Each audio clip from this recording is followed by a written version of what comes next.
Are Germany and France beyond the point of no return? Can anything even be done at this point? This is what we'll explore today.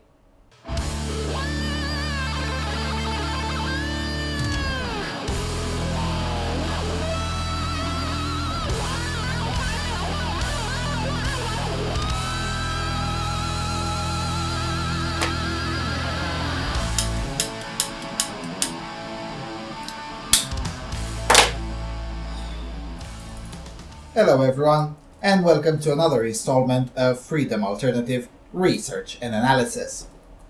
Now, before saying anything, allow me to state that I really hope that I will be proven wrong and that my fears are mistaken, and most or everything I'll say in the following minutes is just me fearing a bit too much.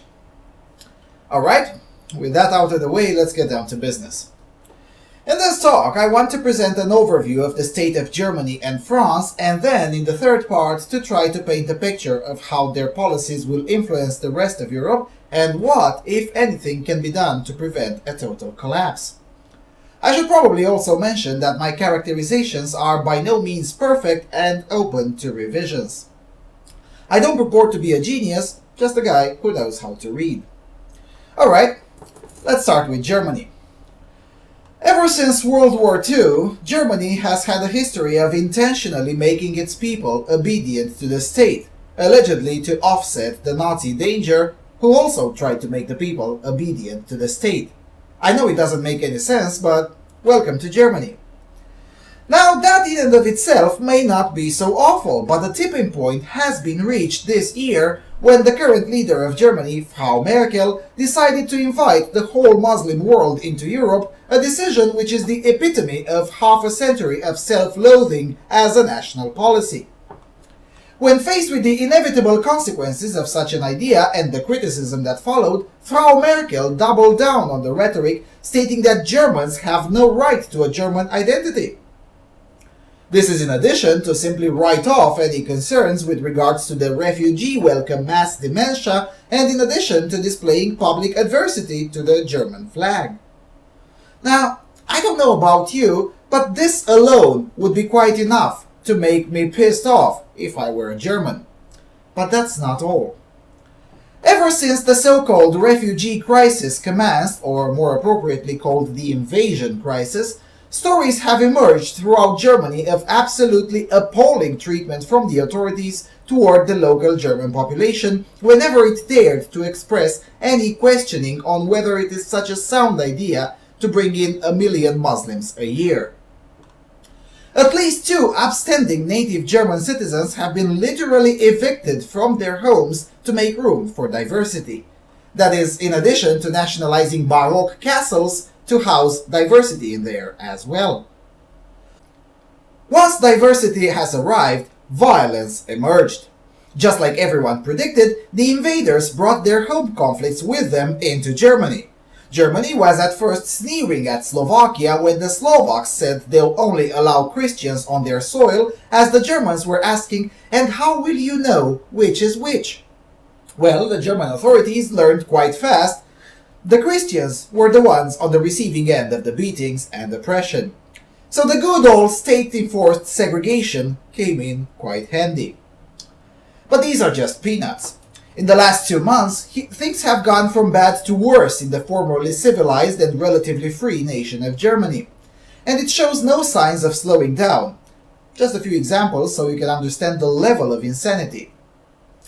Sumte, a village of just 100 inhabitants, was forced to take in 750 youths. Langenlonsheim, a town of 4,000 inhabitants, was forced to take in 3,000 youths. In Lofelden, the decision to bring in diversity was handed down in the same fashion that the commies used to starve us by decree back in the days.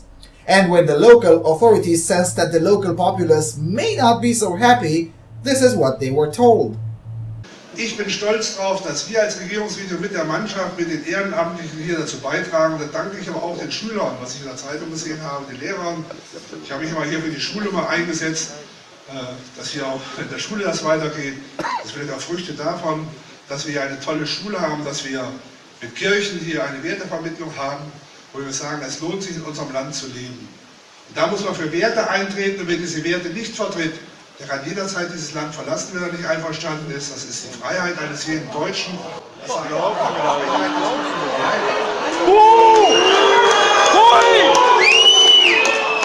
haben hier, Glaub's nicht! wir haben Verschwinde! und ich sage ausdrücklich, wir haben alle Freiheiten. Und hier gibt es eine Demokratie mit Mehrheitsbeschlüssen, ich habe das erwähnt. Die haben wir mal aufgelegt. Are we clear? If you don't want diversity, you should leave. Oh, and by the way, you're a Nazi anyway by virtue of being a white German. It's not me saying that, it's Gregor Gysi, member of the Bundestag, the German parliament that is. Just watch. Meine Damen und Herren, ich rufe Sie auf an der Demonstration Schöner Leben ohne Nazis. Vielfalt ist unsere Zukunft am 6. Juni in Neuruppin um 10 Uhr teilzunehmen. Wir müssen uns gegen die Nazis stellen. Und dann gibt es ja noch was. Jedes Jahr sterben mehr Deutsche als geboren werden. Das liegt zum Glück daran, dass die Nazis sich auch nicht besonders vervielfältigen. Und schon deshalb sind wir auf Zuwanderer aus anderen Ländern angewiesen. Bis zum 6. Juni. Tschüss.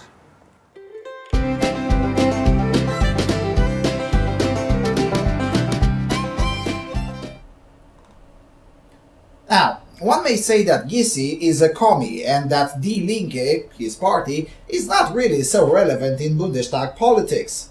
Well, perhaps, but the Bundestag still does have 2 pieces of legislation in the works right now. The first one is by Eckhard Rehberg, a member of the parliament from the ruling party, the CDU, which calls for the introduction of a compulsory labor under which young Germans would be forced to spend a year of their lives in the service of migrants. And no, I am not joking. Links are in the low bar in German for everyone to read.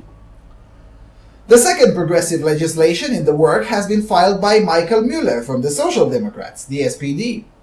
The Right Honorable Koch, Senator, wants to change the law to allow the police and city servants to enter into private houses and apartments against the owner's will to look for space to house migrants. This is no different than the wartime period when my grandparents were forced to make portions of their house available for Soviet troops who were invading. Again, the links are in the low bar. Meanwhile, just as I predicted that it will happen in this video, well, it started to happen. The police started raiding on civilians to crack down on the so-called online anti-migrant hate speech. I wonder how many need to be arrested in Berlin for East Berliners to start remembering the good old days of the Stasi. It really is no different. When they don't crack down on people expressing unpopular opinions online, the German state is busy prosecuting grandmas and grandpas for their bizarre views of history. Just look at her. Surely this 87-year-old grandma is the biggest threat to Germany's national security or to Germany's culture. Wouldn't you agree? Speaking of German culture, the Minister of Interior in Germany just announced this month that the educational standards in Germany will be lowered in order to benefit the diversity. That is, in addition to bringing in retired former staff to do unpaid work and forcing the current staff to do unpaid overtime to teach for the ever-increasing classrooms of diversity. Oh, and you can forget about physical education as the gyms are already full of diversity. Now, how do you say banlieue in German? I've been unable to find, but the German linguists would have to work on that, because the German language needs to be enriched with an equivalent for what is a basic fact of life in the neighboring France. I will get to France in a few minutes. The cuckoldry of German politicians really knows no limits of common sense.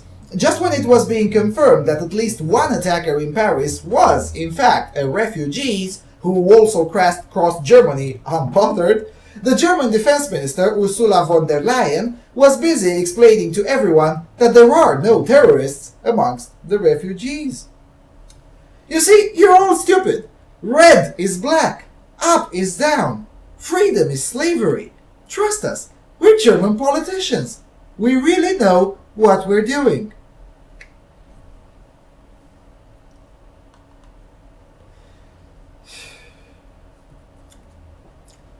For many years, thanks to its robust economy that could support a gigantic welfare state, Germany has been able to offset the issues that have been a common occurrence in Sweden or France for over a decade now.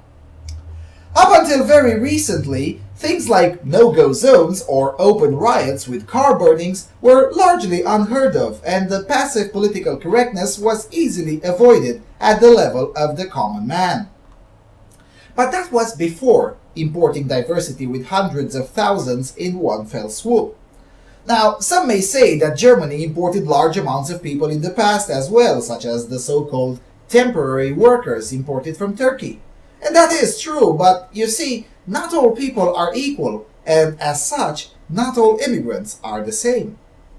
It's one thing to import Turks from Istanbul who've been raised in a largely Kemalist tradition, and it's a whole other thing to import diversity from Pakistan. Sure, both groups are Muslim, but not the same kind of Muslims.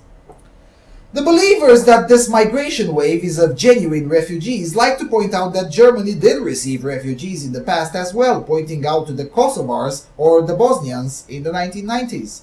But again, the scale of that move was significantly smaller, and the Muslims in Bosnia are not even remotely the same with the Muslims in Pakistan or Afghanistan.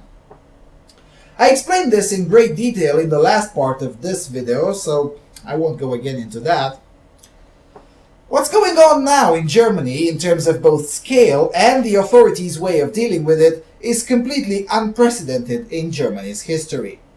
Oh, and by the way, in Germany, self-defense is not an acceptable reason to get a permit for a weapon. So if you're in a village that's being enriched with 800% more diversity, well, tough luck. The future looks even worse. Germany's birth rate was announced this May to be the absolute lowest in the world. And mind you, this includes the births amongst the pre-existing diversity. A 2012 demographic study in Germany explained the obvious to anyone with an eye. Families with a migrant background, as they call them, more often than not have 3 or more children, whilst it's quite rare for native Germans to have more than 1 child. And mind you, this is back in those days when the highest concerns were that the 21% of the Turks were a bit edgy in their child rearing. In 2012, most of the families with a migrant background had their origins in Eastern Europe, Portugal, Italy, Spain, or Greece. With 1.5 million youths inside just this year, expect all those numbers to change radically. And expect more scenes like this in the German schools. Unser Schulleiter, der wurde auch geschlagen, darum ist er jetzt im Krankenhaus. Hier muss man Respekt. Mein Freund hat einen 16-Jährigen hier geschlagen, er hat Respekt von jedem bekommen jetzt so. Gibt's ja öfters, dass Leute so sich maskieren oder so und dann die Lehrer verfolgen und dann schlagen. Ey, Wie fühlt ihr euch denn integriert in Deutschland? Wir alle die Schlimmsten. Die Deutschen sitzen sich immer dahin. Sind immer allein und so. Und die anderen, wie gehen die mit denen um? So, die schreien auf die, die treten die, die laufen rum, wenn die die sehen, geben die einfach Stelle, so aus Spaß. Wir sind viel Gruppe. Und wehren die sich, die Deutschen? Nein, die haben Angst so. Now, I don't want to sound too grim, but this latest high-scale import might have actually been the tipping point to moving Germany from the safe side to being beyond the point of no return. I hope I will be proven wrong, I really do, but it ain't looking good. Alright, now let's look into France a little bit. Now France, contrary to the unity message of the Euro fanatics, is a totally different country from Germany. And I don't mean just in the terms of language, but in terms of culture, economics, and, of course, problems that it faces. So let's start with economics. Now, France is arguably the birthplace of collectivism, since a lot of the stupidities that cultures in Europe face can indeed be traced back to the French Revolution. It is thus no surprise that the economics of France are a lot worse than the economics of Germany. France's debt-to-GDP ratio is around 98% and very likely to exceed 100% by the end of 2016. Germany is still relaxed in this aspect, sitting way below the UK and most of Western Europe. Now, as we've come to learn in the economically unsound but vote-buying Keynesian economics that are the norm in Europe, the debt to GDP ratio can exceed 100% and the can be kicked down the road for quite some time.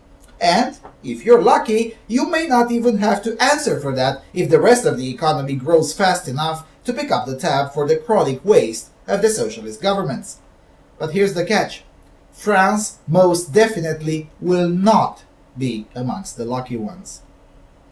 The French economy, having advanced merely 0.3% in the third quarter of 2015, and after having advanced exactly 0 in the second quarter of this year, their economic growth is debatable. The economic growth in France since 2012 actually has continuously been along the margins of error, below 0.5%, and will continue to remain so for at least as long as the socialist tax plan is in place.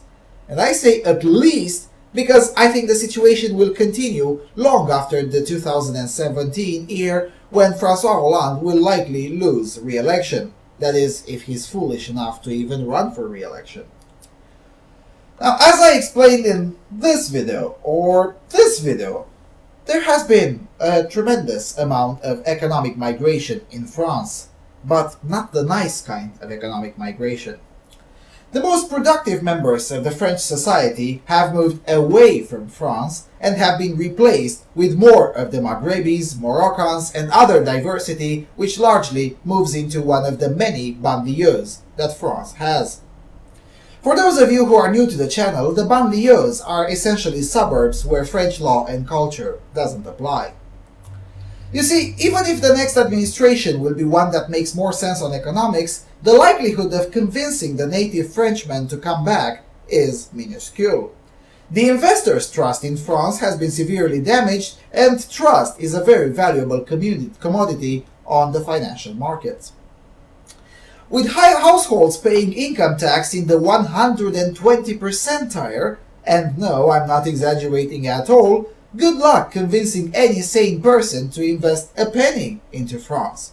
Sure, this trust can be rebuilt, and I hope it will, but rebuilding this trust will take more than a change in politics. It may take 5 years of actual austerity and sound economic policies, which is something a bit incompatible with the French culture, where a gigantic and wasteful welfare state is part of being French.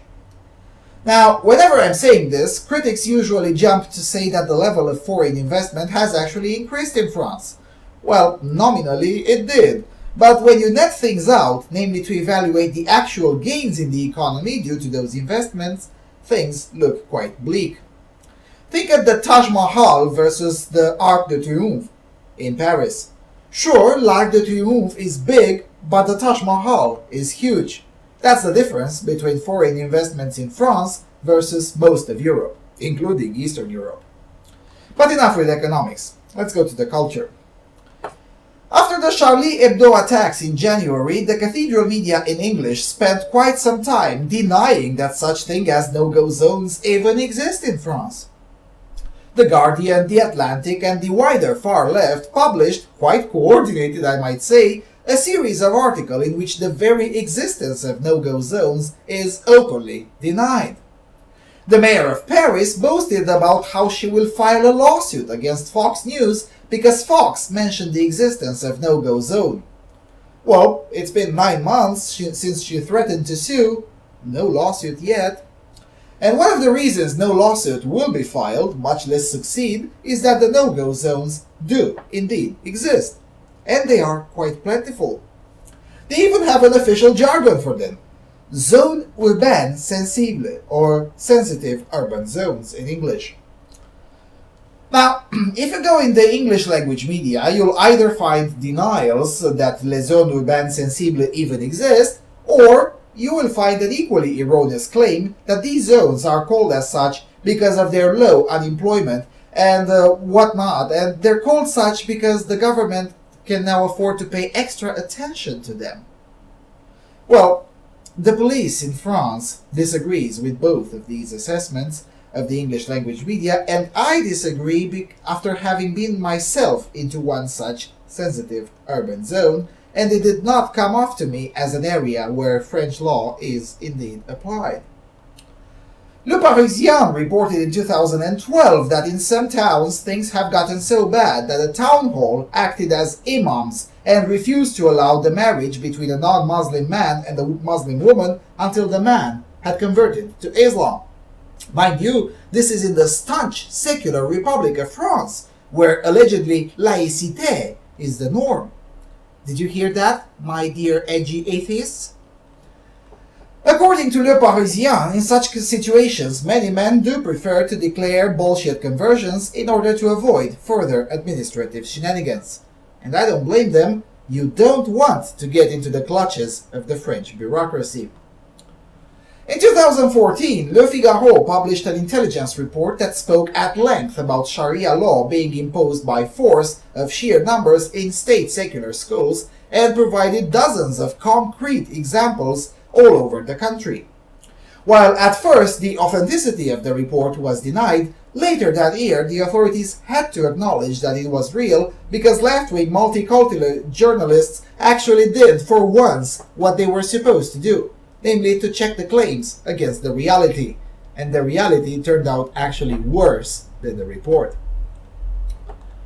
The academic community in France is also aware of the no-go zones, or at least it used to be when it wasn't politically incorrect to do so. A 2002 research paper by the University of Paris, the Department of Research of Modern Crime, documented several dozens of French neighborhoods where police and gendarmerie cannot enforce the Republican order or even enter without risking confrontation, projectiles, or even fatal shootings. It's a 120 pages long report, and it is in French. I'll leave the link in the low bar.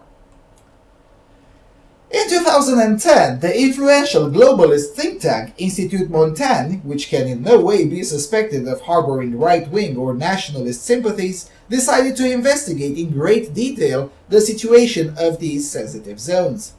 After 1 year of work, they produced a huge report, something like 2,000 pages long, called Banlieue de la République, the suburb of the Republic. The report, under the guidance of Gilles Kepel, a highly respected political scientist in France, documented in great detail the fact that the youths are utterly rejecting anything resembling French values or even basic European values, and are immersing themselves in, you guessed it, radical Islam. Now, the report in one fell swoop is no longer available for free, but you can get it in multiple pieces from the official website of the Institute. It's in French, but then again, it's not my fault that the English language media can't even bring itself to at least admit that these zones exist. Nobody really knows how many such no-go zones exist, but the most conservative number is at least 150 scattered throughout France. One of the biggest ones is right in Paris, in the district of Seine-Saint-Denis, where the suburbs Clichy-sous-Bois and Montfermeil are close to around 1 million Muslims who are day in and day out radicalized by the imams who are the de facto mayors of the area. Do you remember the 2005 Paris riot with car burnings and all the rest? Yeah, that was in Seine-Saint-Denis, and it stopped the second the imams decided that it was enough and ordered it to stop. It hasn't changed much. If anything, it has gotten worse. Demographically, France is in a slightly better shape than Germany, with an overall birth rate close to replacement levels, and around 70% of those births are indeed European. But when the money for the welfare state will run out, and they will, Charlie Hebdo, or the last week's attacks, or the 2005 riots, though all of those will seem like a walk in the park. Again, I hope I'm wrong. I would rather be wrong, because if I'm not wrong, even I am afraid of thinking about the future. Alright? Now that we're done with looking at the two countries, let's see if anything can be done and speak a little about the surroundings, about, the rest of Europe. As things stand, the collapse can happen anytime between 2020 and 2025, with France being the first of the two to collapse due to its horribly unsound and unsustainable economics. Besides, France relies a bit on tourism, which will drop sharply as the number of terrorist attacks will multiply. And multiply they will, because nobody seems to be seriously concerned with the safety of France. So there remains around 4 years from now on in which something could indeed be done, and the success is not guaranteed. If we reach 2020 and nothing substantive is changed, I contend that we can kiss goodbye to France and at least some portions of Germany. Again, I really hope I will be proven wrong. I'm not saying any of these things with any trace of joy. Sadly, I see no light though. France has a regional election next month with Front National likely to win, or at least become a huge force in local institutions. Front National is a Kremlin-funded, genuine fascist party, and their economic plan is no better than the socialist economic plan. Now sure, they're not fans of Hollande's hate taxes, but they want to nationalize enterprises and businesses, a practice which is equally unsound from an economic standpoint. The mainstream right wing, formerly UMP and now the Republicans, is still serious with running Sarkozy in 2017. But you see, there's two problems with this. One of them is that Sarkozy is not serious enough on immigration and integration. Not being a loon, like Hollande and the rest of the clique, is just not good enough. It's a bit too late for that. The second problem is that Sarkozy is not appealing. I'm sorry to say that, but he has the charisma of a damp rag, as Farage would put it. And when running for the presidency of France, that's quite a huge handicap.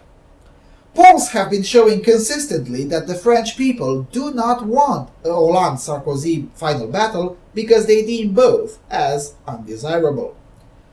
The good news is that Sarkozy can indeed change that. The bad news is that he's running out of time. In Germany, things are actually a lot worse on a political level. The mainstream alternatives to CDU are even worse than Merkel. In fact, the guy I showed you a clip with at the beginning of this talk thinks Merkel is a fascist, and Merkel is not diversifying the country fast enough. Seriously, I'm not joking.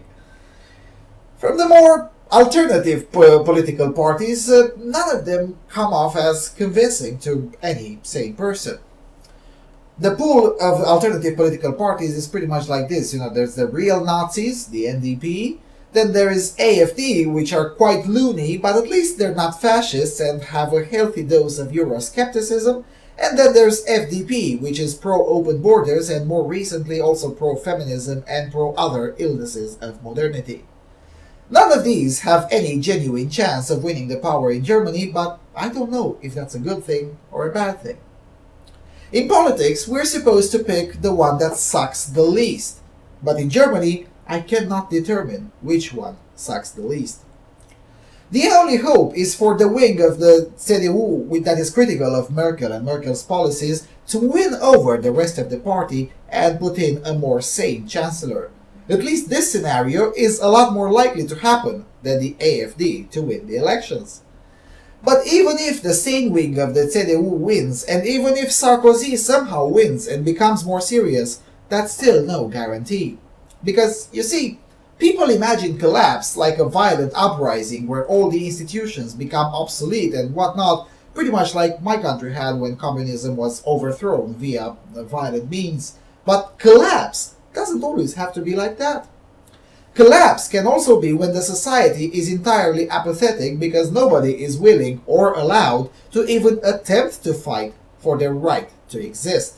Or even worse, when almost nobody even sees a point in fighting to defend their way of life. And I'm afraid many countries of Europe, not just France and Germany, kind of are at that point, or at least very, very close to it. And I'm not really surprised. In Western Europe, it's been 3 generations since fighting for your freedom hasn't actually been a thing.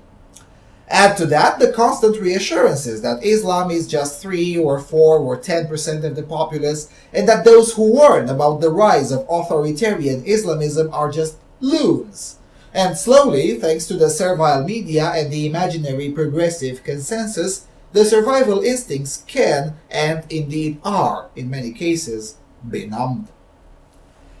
And with that kind of people, the fight is already lost because there is no battle. An idea, a way of life, a people, an identity, these cannot really survive if most of the adherents have no desire to defend them. And in a democracy, having a majority that at least agrees on the necessity of survival is quite a prerequisite to find a trade-off that would turn things around. Now, I'll explain in a future video on what can be done to at least try to do that, but again, I'm not optimistic. Anyway, I've been going on for quite a lot of time. I think this will be my longest video so far, so I'll probably stop here.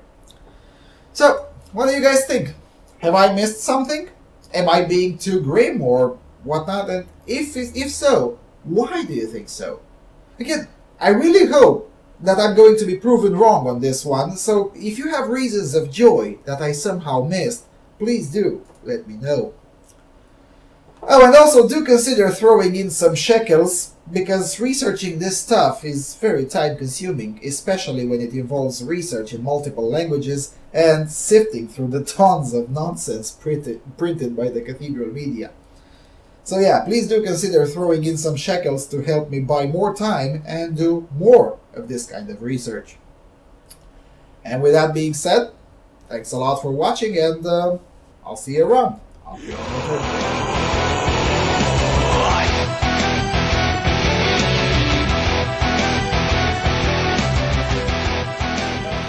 Nem gondoljuk azt, hogy mindenki, aki onnan jön, terrorista. De nem tudjuk, senki sem tudja megmondani, hogy hány terrorista érkezett a migránsok között eddig. Hányan vannak már itt, és hányan érkeznek még nap mint nap. Terroristából egy is sok. Másodszor a népvándorlás növeli a bűnözés veszélyét. Erről nem PC, politikailag nem korrekt beszélni, sőt, a nyugati világ ezeket a tényeket nyíltan letagadja, de attól még tény. Ahol Európában sok bevándorló van, ott jelentősen megnőtt a bűnözés és romlott a közbiztonság. A tények és a tragikus események azt mutatják, hogy új Európa politikára van szükség. Nem elég toldozni, foldozni, javítgatni a régit. Azt javaslom, toljuk félre a dogmákat, felejtsük el a politikai korrektséget, beszéljünk egyenesen és nyíltan. Azt javaslom, térjünk vissza az ideológiák világából a józan észhez,